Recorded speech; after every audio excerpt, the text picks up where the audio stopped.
I decided to track my envy every day for 7 days straight. Obviously, I felt envy, right? It was very eye-opening. I don't recognize myself anymore. I really don't. Boy, am I glad that this is ending. You're going to see me learn why we feel jealous towards others, why things always seem more valuable when we don't have them, and also what the ultimate impact is that envy has in our lives. So if that sounds interesting, let's get into it.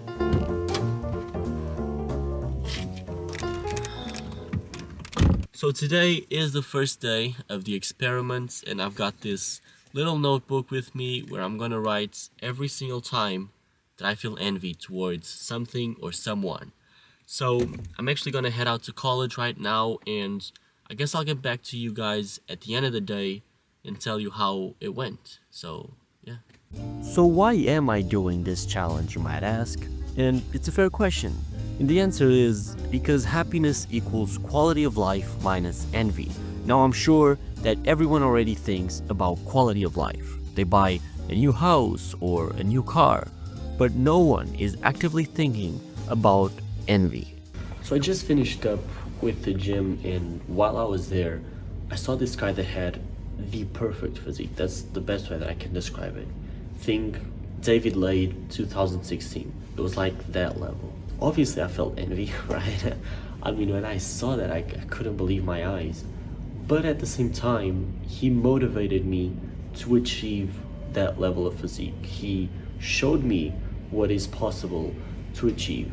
So I guess that, in a way, envy isn't all bad. There's always a good side, a positive side to things. So, yeah. So it's the end of day one, and I definitely felt a lot of envy today. I have a lot of things written here on my notebook, but the main thing that stood out for me today was social media. Social media is a nest for envy. Every single time that I opened it up, I would just write down on the notebook. I felt envy because I saw this person that is 23 years old walking down the red carpet. And obviously, you're gonna compare yourself to those people. You're gonna compare your lives to the lives of those people. As soon as I got home, before I recorded this, I went on my computer and I was checking the analytics of my last video. Now, this video took me about 40 plus hours to make, and as I was checking the analytics, they weren't good. I think I had like more hours of work put into that video than the video had views. The point is,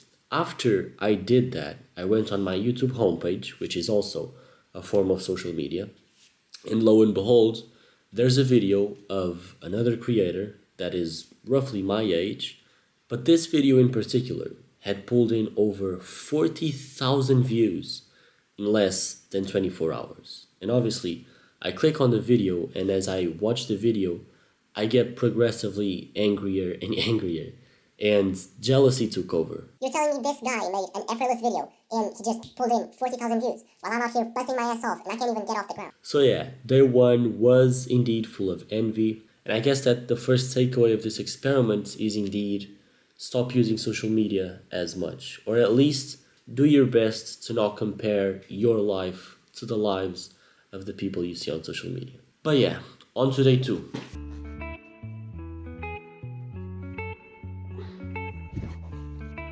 I'm losing my mind. Literally, I literally am. I had to come home early from college today because I'm sick. Okay, I'm sneezing all the time. I don't know if I have fever. I haven't checked it yet. But the craziest part is I felt envy that other people weren't sick as well. It was almost as if I was like wishing subconsciously that they would get sick so that I wasn't the only one sick. How insane is that? I don't even know. I don't recognize myself anymore. I really don't. By the end of day two, I was tired of feeling envy everywhere. So I decided to investigate why we feel envy towards others. Now I've gone ahead and done a little bit of research here, aka I asked ChatGPT, and he's given me a ton of answers, but essentially the most important ones are evolutionary roots are part of it, okay? Back then, jealousy was actually useful. So if you saw someone that had a ton of resources and a ton of mates and a ton of status, you would feel envy, and that would make you want to become more successful. Okay, it would want to make you, I don't know, catch more bananas and, have more mates than the other person, and that would ultimately spread your genetics. But nowadays, it doesn't really work like that. Chad also says that social media has weaponized envy, which we've already talked about. And finally, I think this is the most important point. We tie worth to achievements. For example, someone who is embedded in a corporate setting might see themselves as the title that was given to them. They don't see themselves as the compassionate person who loves their family or the selfless person who helps their friends. No, they only see the achievements that they have in their careers. So obviously, when they are on their commute to work and they see a Ferrari flash by, the other person has clearly achieved more in their lives and therefore should be worth more. This is where envy apparently comes from, and also why so many people are miserable nowadays. I kept researching on the topic by watching several creators on YouTube, and in short, the internet recommended that I treat envy not as a defect, but as a way to uncover my deep-rooted desires. So, what do I want to say? I want to say that today was a day filled with nostalgia because I remembered a lot of the times that I was happy during high school. The friends I had back then, the life I had back then. And I found myself feeling envy towards my past self because I don't have those things anymore. It was very eye-opening because I always thought in my head that envy was geared towards the outside, right? Oh, I feel envy that this person has a Ferrari and I don't. I never thought it could be geared towards the inside. And so, yeah, it's definitely something to keep in mind for the rest of the 7 days. As the days kept passing by, I had one of my biggest realizations yet. I realized that no matter who you are, there will always be someone out there that can beat you at one thing. You might think you're a good-looking guy, but then you go out there and you meet someone who's just as good-looking as you, but he's a bit taller. So if envy is inevitable, then our power doesn't reside in avoiding it. It resides in how we interpret it.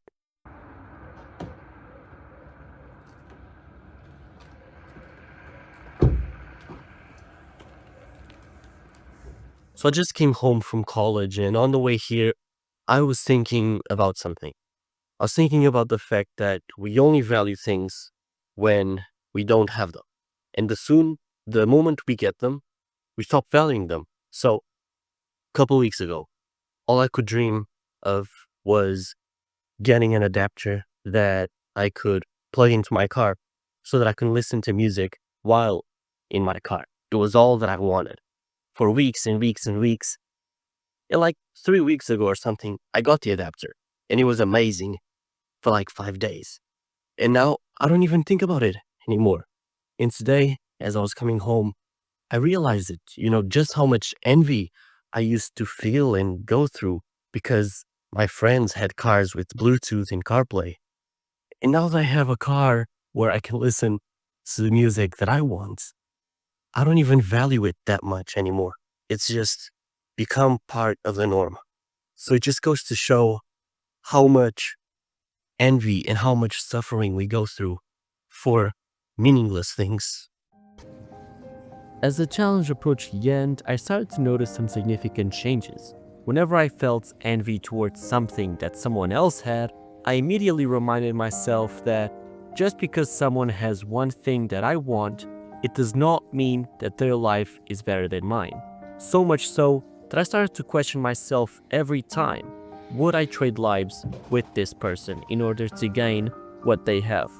The answer was always the same: no.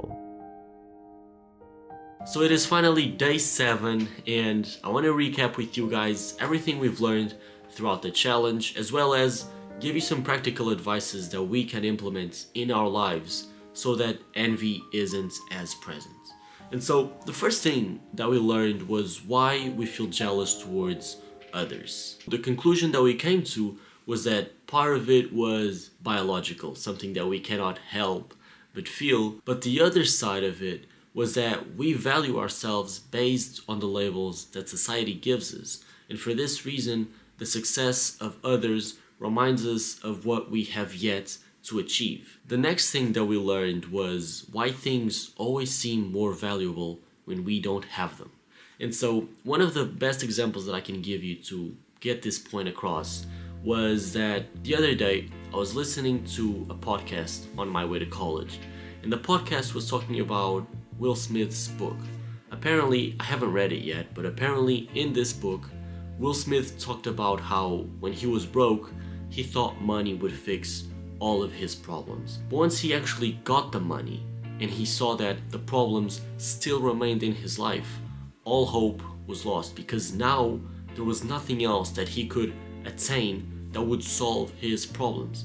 And so most of the times, the reasons why things seem more valuable when others have them and we don't is because we overvalue what those things will deliver. And finally, the ultimate impact that envy has in our lives is that it can rob you of your dreams. And so I think it was on day one that I was looking at the analytics of my last video and they were bad, okay, they were trash, and I immediately compared myself to someone that was way more successful than me. By doing this kind of thing, you are robbing yourself of your dream, because when you are at level 1 or level 10 of your journey and you look at someone who is your age and who is already at level 100, it is obvious that you are going to feel demotivated. And for this reason, I truly believe that the worst impact that envy can have in your life is that it demotivates you so much and so much to the point where you eventually just quit your dreams and think that you just can't reach that level. To wrap this up, I'm just gonna tell you guys a couple of practical advices that I'm gonna implement in my life, and if you want, you're free to implement in yours. The first one is to minimize the use of social media, which is self-explanatory. We talked about this already. The next one is to invest in yourself as much as you can. Whatever it is that you want to become, maybe it's an interesting person, maybe it's a more fit person, there are always things that you need to do in order to become that person. And by doing those things, you are investing in yourself. So if it's going to the gym, if it is reading books, if it is becoming a better singer, invest in yourself as much as you can. And the last thing is to interpret envy in a different way.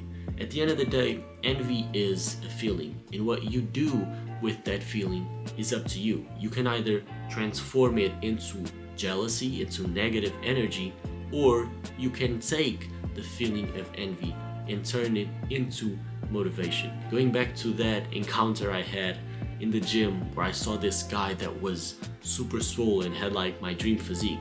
Of course I felt envy, right? And that's normal. It's normal for us humans to feel it. But I turned it into positive energy. I turned it into motivation for me to reach that level of physique. And if you can do that, even if it's just once or twice in a week, it will make a huge change in your life over the course of several years. So yeah, those were 7 days of tracking my envy. I learned a lot, and I hope that you did as well. And as always, thank you for watching, and I'll catch you in the next one. Peace out.